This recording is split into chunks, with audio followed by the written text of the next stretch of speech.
Hello, everybody, and welcome back to this week's Be My Own Boss podcast. Sorry that it is on a Tuesday, not a Monday. I think in the beginning we told you that occasionally we might have to bump it due to scheduling or whatever. But my name is Steve, and next to me is Mike, the co-host. We co-host this show. Mike, how are you today, other than falling in and out of cars? Steve, I am great. We are headed for a long-awaited heat wave here in New England. I think the snow just melted in May, and now we're just rubbing our palms together with a couple of 96, 98-degree days. So the leaves are out, the flowers are out, and our lawns are still green, unlike you lucky Coloradans with that lovely brown that you culture.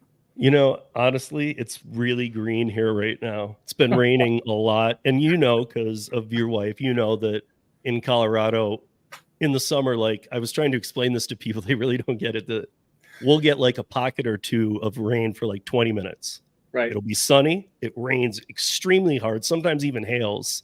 Yep. And then it goes back to sunny and it's gone. Right. And the pavement dries out before you can get out of the car and stand on it. Yes. It starts steaming even. Right. Because the sun comes back out. I particularly like that when it happens in the mountains. Yeah. And you have this squall come over and driving rain. And the next thing you know, poof, everything is dry. Yeah. And sometimes you get the double or even the triple rainbow. Yep. I mean, triples are big. That's really a random thing to see. Hey, Christopher Taylor. Hey, Traveler. Hey, Bubba Sue. Hey, Scrabble. How are you doing? We're going to go through this. This is going to be a two-parter, you guys, this week. So here's what's up. I was having a little trouble, and Mike and I were talking about how to make this because this is a 25-minute podcast. So it's obviously going to be two parts, but it's not going to be a total leave you at the cliffhanger where it's like, well, what got accomplished in this one? Watch this one, digest it, and next week we're going to have a second part to it. So, and that I think we'll be able to get through all of this correctly. So today, I want to get into the gig apps versus independent contractors. And then next week, Mike's going to walk us through the state legislations, including Colorado's, and how it overlaps with true independent contractors and things like that. And why we're getting into, some of it is blue states and things like that, but why we're getting into these problems with these gig app companies, because let's face it, they're doing a lot of things. In my opinion, they're doing a lot. They're poking the bear constantly. They will not work with people. Yet, it benefits them to call us independent contractors and want to treat us like W-2 employees.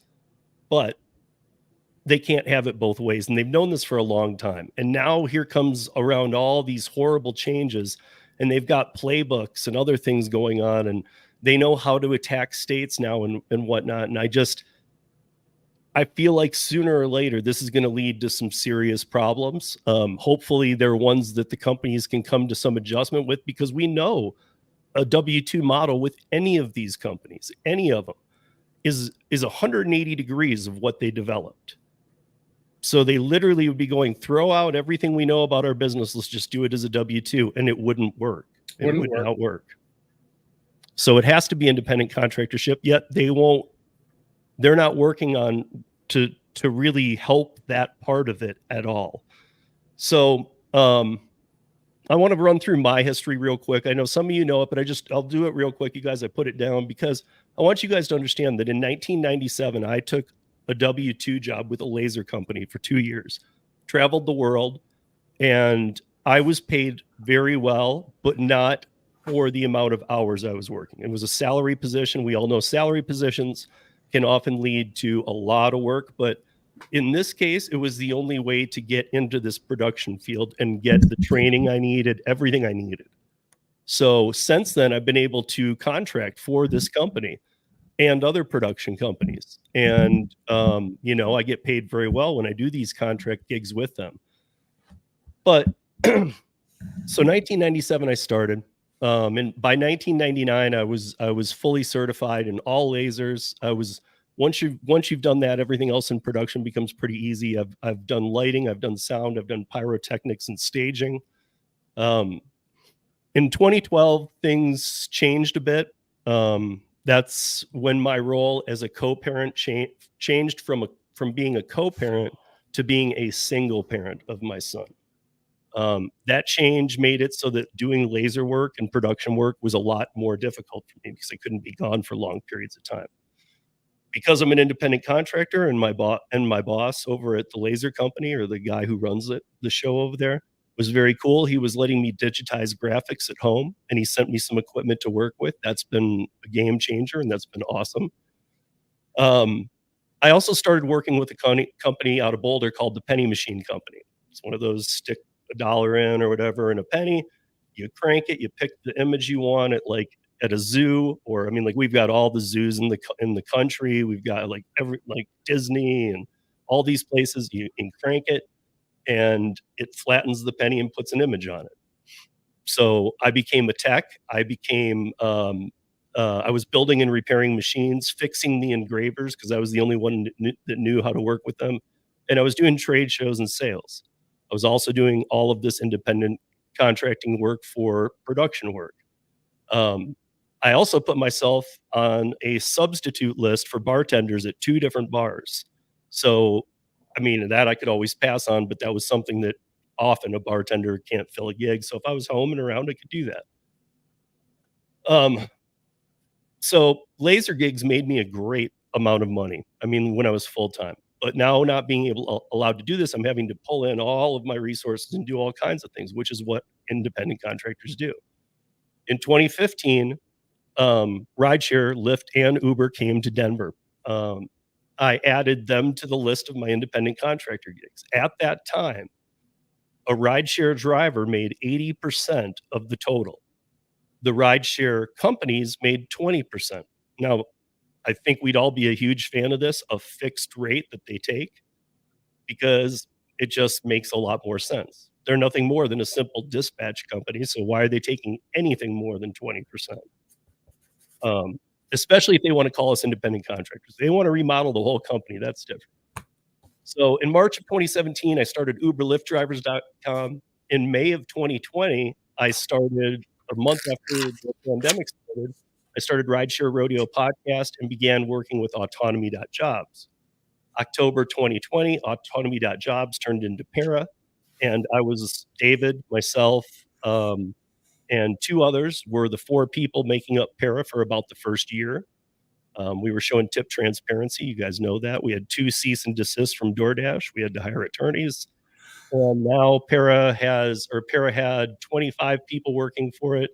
And just recently, Para changed its name to GigSafe. Got it right here on my shirt. GigSafe. It's gigsafe.com. And now we have 46 employees and freelancers and everything. And it's really blown up what we're doing. Again, I'm just kind of like the outcast there, and I really help on the guerrilla end of anything they need, but they're the master coders. They're the ones doing all this stuff. So the chain, and so, the last one, 2021, I started the Rideshare Rodeo YouTube channel and started doing more branding of the podcast too on other socials. So the changes I've seen in the gig economy all followed a pattern of honeymoon period pay, and until the market was oversaturated with drivers. So when they start up, what do you need? You need more drivers than passengers. But how does that ever work? It doesn't real well. So what do? They make sure that when they were starting, that the drivers were getting a lot of money, so that they kept saturating until the point that there were so many, and then the honeymoon period ended, it started going down. Now in today's world, we are dealing with these decline of payments, because the more saturated a market gets, the lower offers they can put out there. That's a fact. Like, so if you have 10 drivers in an area, you're going to have to offer them a lot of money. If you have 200 and you only need 50, well, now you can start offering $1 or whatever. They're also not transparent, and we'll get to that. But the biggest problem right now, and it's not just the illegal migrant accounts, are the illegal accounts, period. When I say this, I am referring to all illegal accounts, people who were deactivated and reactivated under somebody else's name. We all know you can go to Facebook Marketplace and you can buy DoorDash accounts for $200 to $500. You can buy a Social Security, an ID, and a DoorDash account for about $1,500. And there's videos in there where they put the IDs underneath a black light, so you can see the state seal.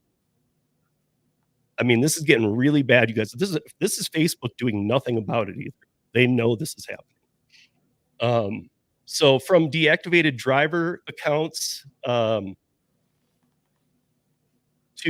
being illegal migrants here, a lot of the cartels and stuff, they're pushing this too. Like they'll give you a car and all this setup. And if you guys know Luis over at Delivery TV on YouTube, he's one of the biggest channels. He's got almost 80,000 subscribers. When he does a live, there's about 500 people in there, and it's all in Spanish. But he went and did a very deep dive piece into what started as Walmart Spark and ended up with actually going down to meet the cartel.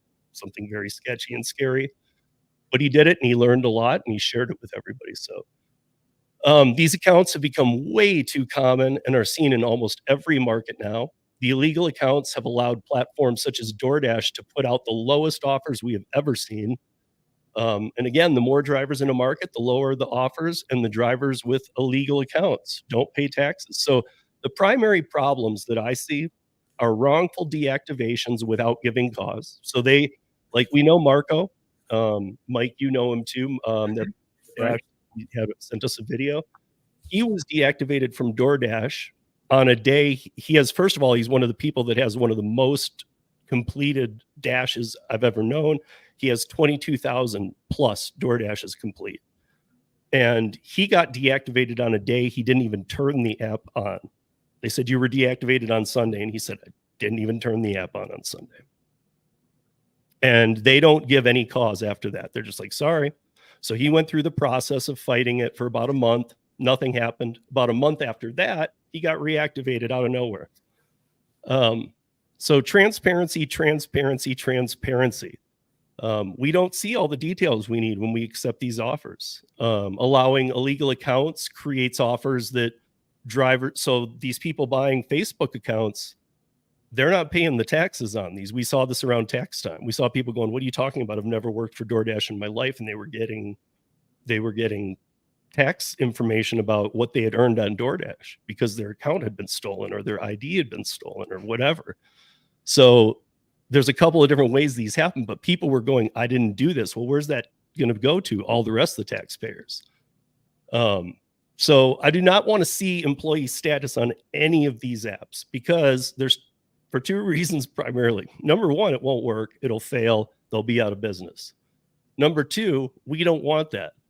So I don't think they want that either. So how do we solve these problems? So the biggest issues, the gig economy was never defined as a hybrid independent contractor status. And as I just mentioned, you can probably see where I'm saying I'm a true independent contractor, but traditional. But this one is weird, and they really needed to define this. The companies have removed more and more details from drivers when presenting offers.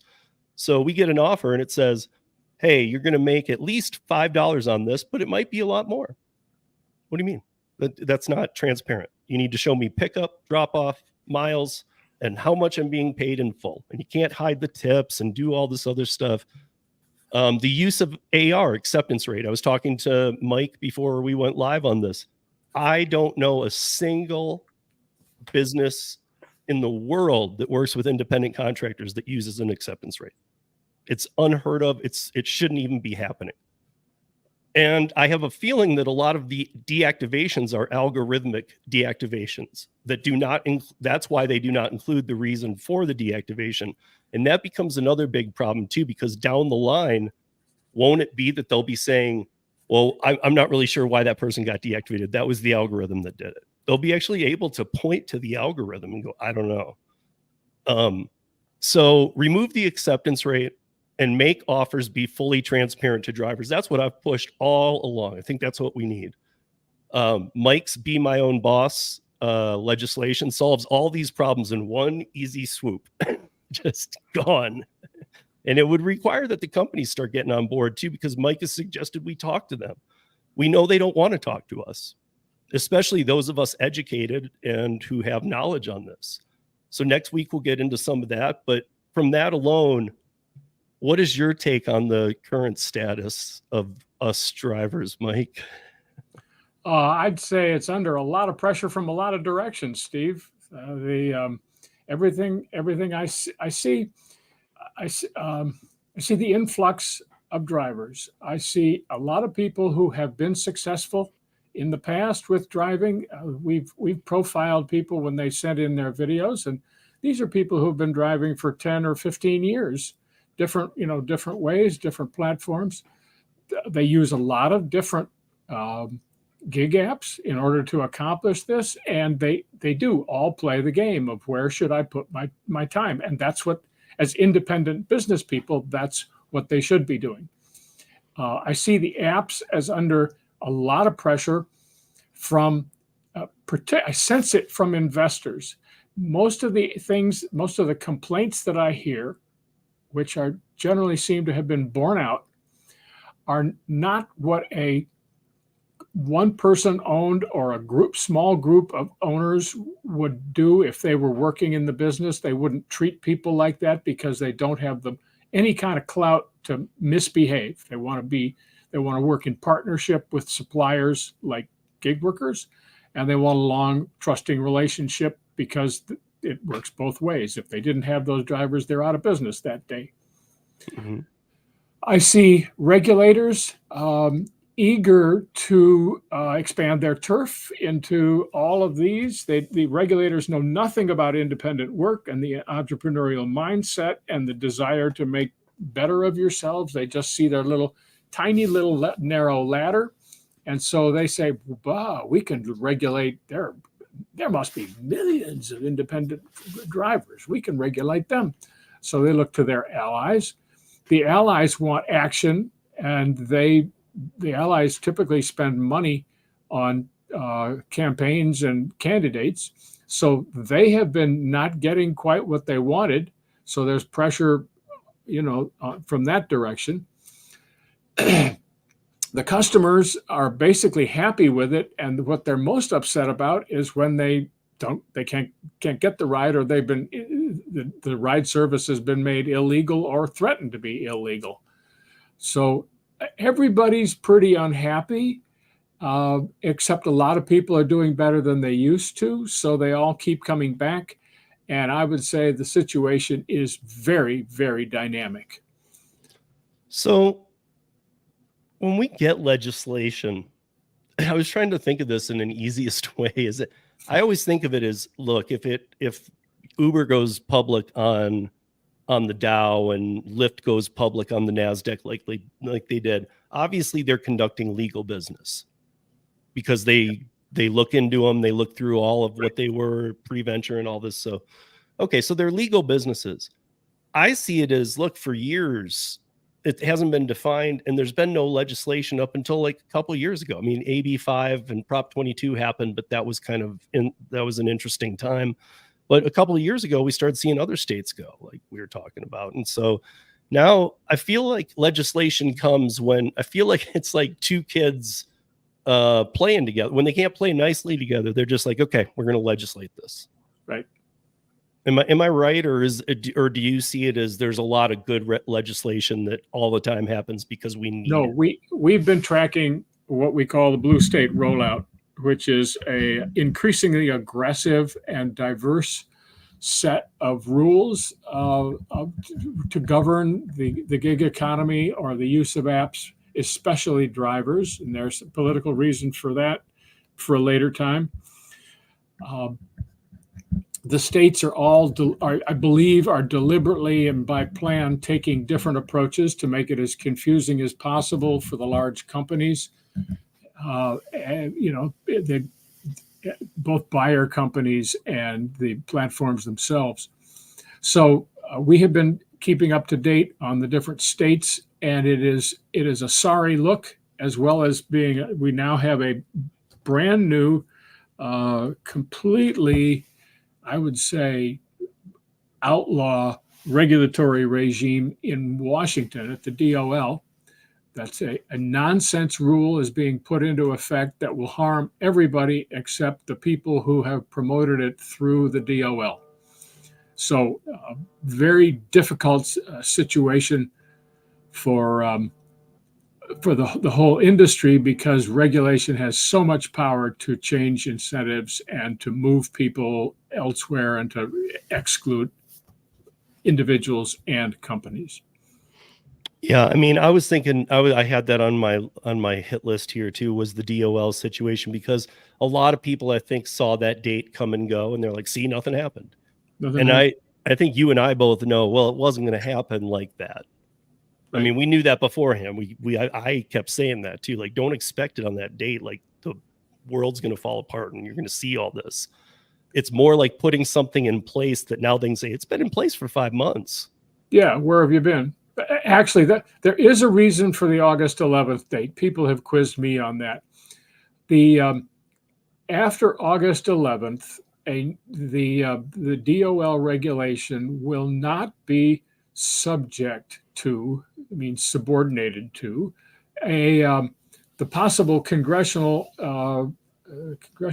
Review Act, which is a way for Congress to repeal or revoke a regulation that it wants to get rid of.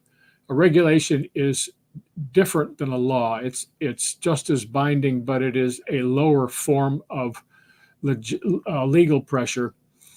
And what what went by was the time when the law went into effect, but it will be legitimized and unassailable as a regulation, except by court cases after August 11th. So that day is coming quickly, and then you're almost for sure going to see differential enforcement.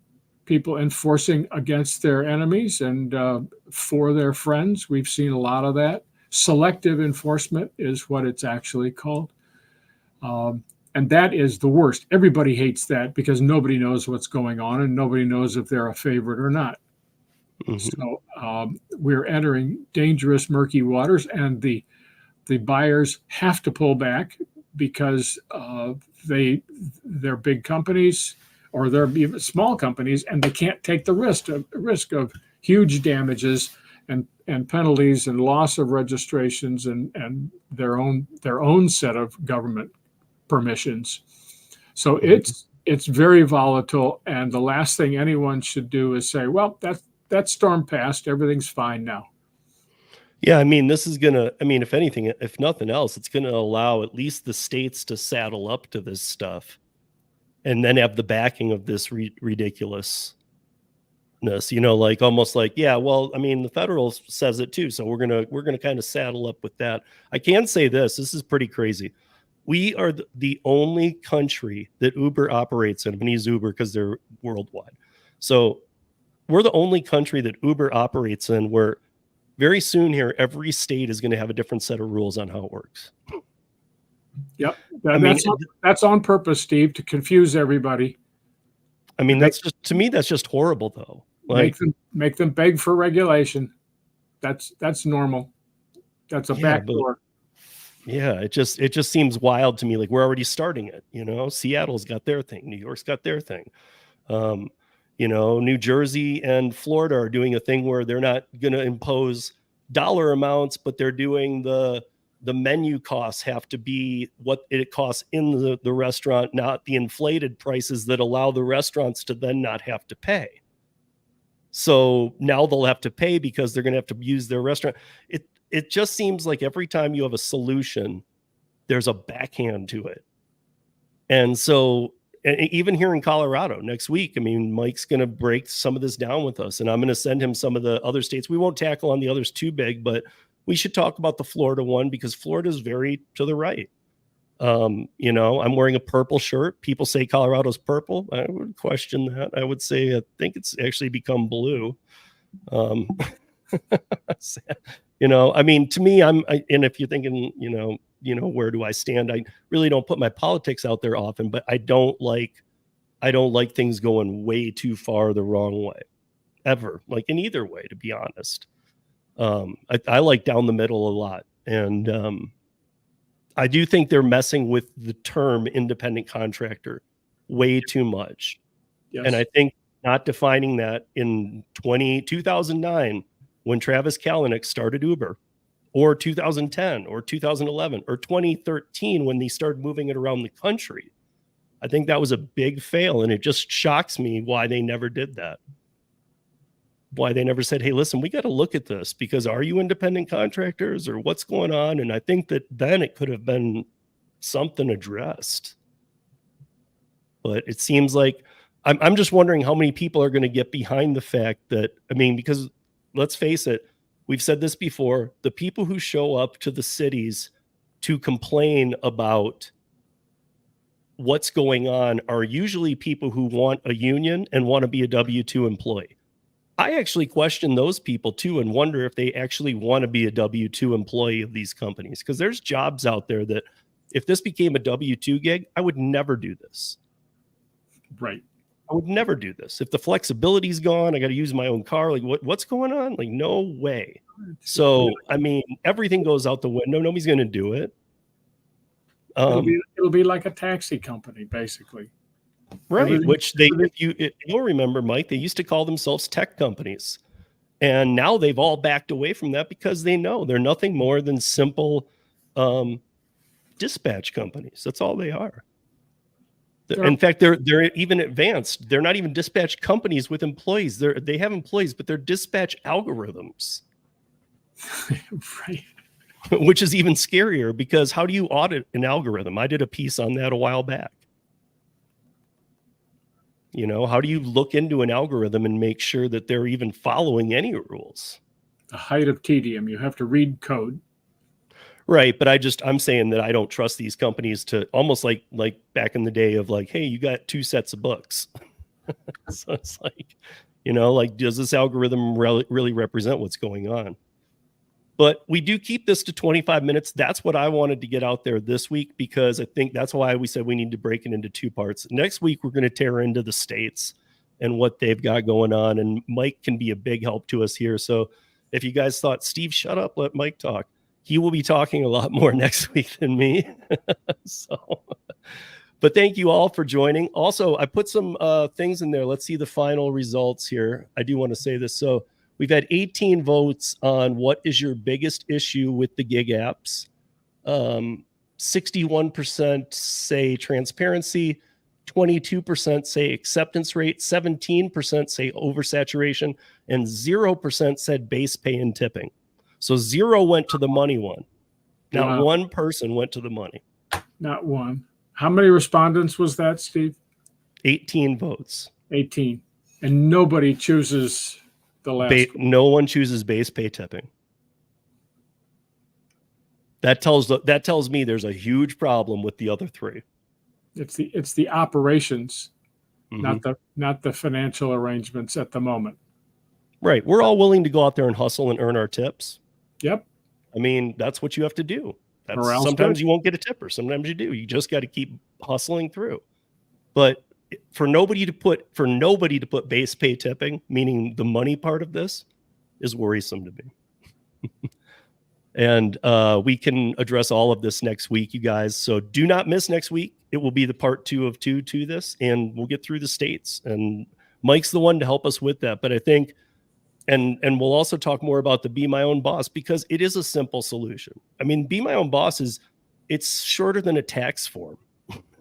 It's by far. Yeah, yes. Right. I mean, like, I've joked with Mike about that. Like, why do tax forms have to be so long? And why do they have to, you know, especially for simple taxes? Like, why? You know, simple taxes is an oxymoron. Well, I mean, for the person that just has a W-2, works 40 hours a week at a gas station, really doesn't have a lot of write-offs. I mean, again, just an example, but they shouldn't have to go through all these. I don't know.